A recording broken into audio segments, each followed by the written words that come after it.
We have a new story today. Start now. Mark weighed 325. Some friends had heart attacks, and he and Sarah lost them. She worried about Mark. She restricted their sexual activity to 4 times a year till he lost weight. Valentine's Day, their anniversary, and their birthdays were commemorated. Mark profited from losing a lot of weight during 2 years. Sex was rare as goals were met. He lost a lot and weighed 207 pounds.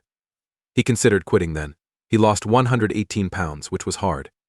Sarah refused to go when Mark asked. She made a commitment that started this story.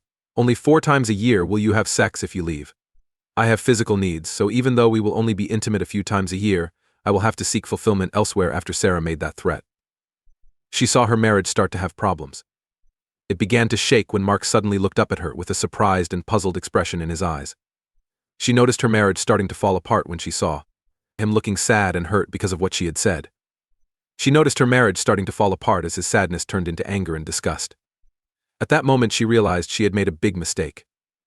Sarah had put a lot of pressure on the man she loved in order to satisfy her own wishes. He lost a lot of weight, and then she threatened to have sex with other people as a form of punishment. How could she make such a foolish mistake? Why did she do that to him? Mark was angry. He said, "I have worked very hard for 2 years to lose more than 100 pounds to make you happy, Sarah. It has been extremely hard for me, and you have not been intimate with me. As a tool to motivate me to keep going. I did everything for you, Sarah, because I love you and wanted to make you happy. Now, when I feel like I can't go on, you encourage me by saying that you will keep going. To leave me and meet your needs by being unfaithful with someone else. You might not be aware of it, Sarah, but you have just destroyed our marriage. You have brought a big problem into our home, and now I don't know what will happen. Never be imprisoned again. You must have considered being intimate with other men, or else you wouldn't be here. Raise your demands so fast. How can I trust you after this? Have you been having sexual relations to fulfill your needs for the past 2 years? Sarah, you are so frustrating. Curse you. I'm not sure what to think about our marriage anymore. Dude, you totally messed it up. That's all I can say." Sarah told Mark, "I didn't intend to do that. I would never have been intimate with another person. Please, Mark, I didn't intend to do that." Mark simply stared at her and said, "How can I trust anything you say at this moment? You looked very serious a few minutes ago." Mark stood up from the table in the kitchen and went out through the back door to the garage. "I need some time to think." Sarah began to cry as she couldn't control her emotions. She was crying because she knew he was correct. He started to doubt, and it would be hard to get rid of it. Leave. Sometimes people say things without thinking, and that's what happened in this situation. Sarah didn't consider how her actions would impact Mark. She was very proud of him for what he had achieved, but she became greedy and desired even more. She believed it was mine. He has already done a lot for me, but I was selfish and wanted more, and now I will receive it. To regain what I lost. Mark searched through the garage for an hour. He wasn't doing anything specific, just keeping his hands occupied while he pondered things. Mark didn't believe his wife had been unfaithful to him in the past 2 years, but he had doubts. Of course. Before he would have been confident, but now, after what she said, he couldn't be sure anymore. Don't be certain anymore. He also didn't know if she would have been unfaithful to him in the future before he did. He had never believed it before, but now he was no longer sure. He said, "I have to figure it out." Mark returned to the house. Sarah was still sitting at the kitchen table looking very tired. She had red eyes and a red nose from crying. Mark realized and felt guilty, but he was committed to sticking to his decision. "Sarah, this is what will happen. I am stopping the diet immediately. You don't have to worry about us not having sex because I am abstaining. You are fired. We can have sex 4 times a year, as you previously suggested. If you prefer to avoid it completely, that's okay as well. I am not concerned. You do what you need to do. I want to let you know that if you decide to be intimate with someone else, I will not be happy when I find out, and I will find out. Your partner will be severely hurt and beaten up. I am certain I will break some of his ribs and definitely his nose. I am sure his eyes will be very swollen by the time I finish, so he won't be able to look at you lovingly in the future. And, depending on how I feel, it could be even more difficult. Requesting your input. If you betray me, I will break up with you very quickly. You will be independent and able to meet your needs whenever and wherever you want. I would never stay married to someone who cheats, so make your own bed, my dear. I want you to know that I will be keeping a close eye on everything you do from now on. I no longer trust you, so you should be very cautious in all your actions. You won't be able to be cautious enough to prevent me from discovering if you cheat. I am leaving for a bit. I won't be back for lunch, but I'll be home for dinner. If you don't want to cook, that's fine. We can get a pizza or Chinese food delivered if you don't feel like cooking. Mark took his car keys from the counter and went out through the back door into the garage. Shortly after, Sarah heard the garage door open and Mark's car leaving. Sarah exclaimed, "Oh my goodness, I can't believe this. Why did I do something so foolish?" She started crying again and sat there regretting not staying quiet. About an hour later, she stood up to use the bathroom, then went back to her bed and cried again. When Mark got home later that day, he found her in the same position. Just like many husbands who thought their wife was cheating, Mark decided to investigate. Work independently. He believed the simplest way to begin was to go to the phone companies and ask. A list of phone calls made from their landline and his wife's mobile phone. Previously, he had mentioned his name, so he was confident he would receive the reports without any issues. The phone company said he could receive the call logs electronically. They were able to transfer the call records from the past 3 years onto a CD for a small charge. He happily paid the amount and left the office with all the things he wanted. Yes, he asked for 3 years because he wanted to return to a point before he began. The diet was to find out why Sarah stopped talking to him in the beginning. He went to the phone company and asked for the same information. At first, they were unsure because he needed information from his wife's phone number. However, Mark mentioned that it was a shared account with his name clearly listed first on the documents, so there was no reason for them to refuse any information he asked for. They also provided the information in digital format for $20. Mark believed it was too much, but he thought it was a good investment to be able to access the information more easily. However, he did mention that he might consider changing his phone company in the future. When Mark got home at about 4 p.m., he found Sarah sleeping on their bed. He chose to allow her to rest and returned to their office at home. He locked the office door to avoid interruptions. Then, he sat at the computer and saved all the information from the 2 CDs into a folder in his documents. He had already planned how he would carry out his search. He planned to begin 2 years ago and make a list of all phone numbers. He phoned during the first month of his diet when Sarah had limited his food intake. Having sex 4 times a year and receiving rewards for meeting goals. That was in September 2008. In September made 96 calls from their home phone to 19 different numbers. He discovered that by using the phone company's provided format, he could organize the information in various ways. As a result, he made a list with numbers indicating the call number, date, time, and length. Once he understood the system, it took him around an hour and a half to create it. Make a list of all the phone calls made from their home phone in the past 2 years. He was about to begin checking Sarah's cell phone information when he heard someone trying to open the office door. The door was locked, so nobody could enter, and he kept all his work safe, and hid all proof of his actions. He turned off the computer, opened a door, and found Sarah looking very messy and upset. Here she is, with red eyes and a red nose from crying and sniffing occasionally. She had her head down and looked up at Mark's eyes only after some hesitation. She told Mark, "I apologize for what I did to you.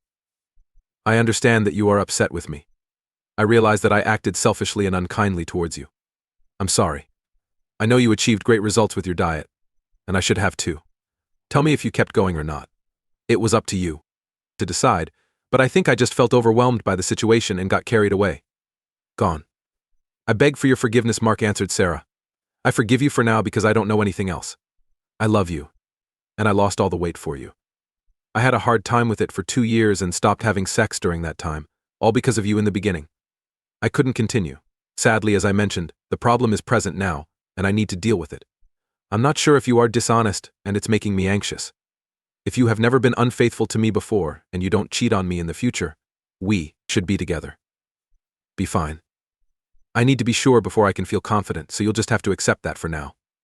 I didn't make this mess. You acted fast with your brief comment and warning.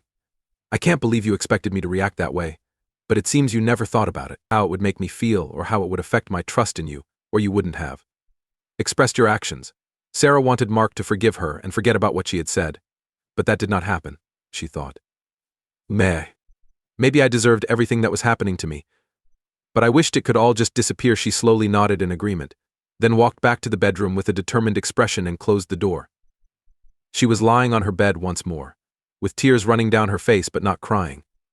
Mark opened the door to the bedroom and said, "Sarah, are you hungry?" Sarah told Mark that she was not hungry. Mark went to his car and drove to a nearby place called Grisham's. A total of 3,482 calls made from 45 different phone numbers. He chose to organize the phone calls by number and found some unexpected outcomes. His cell phone received nearly 300 calls, while around 200 calls were made to his parents' phone and a similar amount to Sarah's parents' phone. Each of Sarah's sisters had a similar amount, and he had about half of that. Hermano Juan, Also, Mark made some calls to friends whose numbers he knew, and a few to numbers he didn't recognize. As he checked the list, he found more than 200 calls to a phone number he didn't know and over 50 calls to another unfamiliar number. Then he noticed that there were more than 30 calls made to other numbers over a period of 2 years. He thought those could be places like hair salons, shops, a church, and so on. Mark was not concerned about those statistics, so he simply made a note of them and returned to focus on the 2 main unfamiliar numbers. Based on Mark's personality, he chose to improve his research by organizing the phone calls from those 2 numbers by day and time. The unexpected findings made him feel scared, and he quickly started feeling very suspicious and angry. Every Wednesday at 11 a.m., Mark attended a meeting with his boss and other department leaders at a nearby restaurant that had meeting rooms. They gathered for a meeting for 1 hour, then took a 1-hour lunch break and completed their work by 2:30 p.m. or 3 p.m. every week without fail. He received a phone call on his mobile every week at 10:55 a.m. while he was working. Yes, there were some weeks that Mark missed, and he immediately realized it was during his vacation. But every Wednesday at 10:55 a.m., that was the usual time. Every Wednesday at 11:05 a.m., a call was made to one of the 2 numbers that Mark didn't know. Yes, he was feeling very hot. It's too much of a coincidence not to raise suspicions. He realized then that what he was about to discover would not bring him much joy. When Severing checked the second number, he quickly understood what those calls were about. Everything happened on Friday at 1:05 p.m. One Friday afternoon every month, Mark played golf with his brother and their best friends and companions. They played a full round of golf until around 5:30 p.m. and then went to the clubhouse, having a few drinks before going home. He usually arrived home before 6:30 p.m. on Fridays. He would take a shower and go out to eat with Sarah. What made him angry was that Sarah always called him right before he started playing golf to let him know she loved him and said she would wait for him until he finished his work and came back home. He understood the situation now, but he still didn't have any evidence or know who was involved. She was unfaithful to him when Sarah ended their relationship, or maybe it had begun earlier. So he returned for another year and found out that the same calls were made once every month, for the 3 months before he was disconnected. Sarah had been doing it for 3 months before, but not as frequently. Now, he just needed to find out who was responsible and then choose what to do next. He believed it would be simple to discover who. He checked the first number and found out it was a cell phone number that was not in the directory. He checked the second number and discovered it belonged to a person named Tony Batali. Mark was familiar with Tony Batali. He worked as a fitness instructor at the gym. Sarah was the one who originally found him for Mark. Mark thought that Sarah would call Tony on the Fridays when he played golf. He wrote down the address in his call log and decided to go out for a bit longer. When he returned to Grisham's, he sat down and drank a few more beers. When things calmed down after the busy dinner time, Mark asked the pretty bartender Brenda for a favor. He briefly explained what happened and mentioned he was trying to confirm if the first number belonged to Tony's cell phone. He called the number and asked to speak with Tony. He mentioned that a woman had given him the number as a potential trainer. He told her to let him know if he is available so she can visit him if he has any free time. One day at the gym, Brenda picked up the phone. "Hi, are you Tony?" she inquired. "I'm Jennifer. Yes, a woman who visited my hair salon recommended you as a potential trainer." "No, I didn't know her, but we were discussing getting healthier, and she recommended you." "Of course." "Yes, I am 24 years old. I am 5 feet 6 inches tall and a bit overweight at the moment.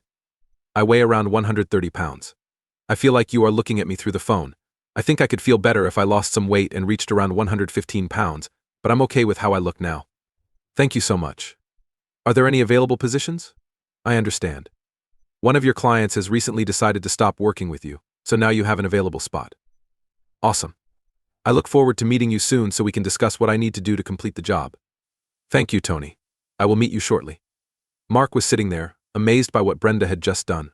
She confirmed that the person from the gym was Tony and found out that he had indeed flirted with her. Women who hired him as a personal trainer. She also confirmed that he had an opportunity because someone had dropped out.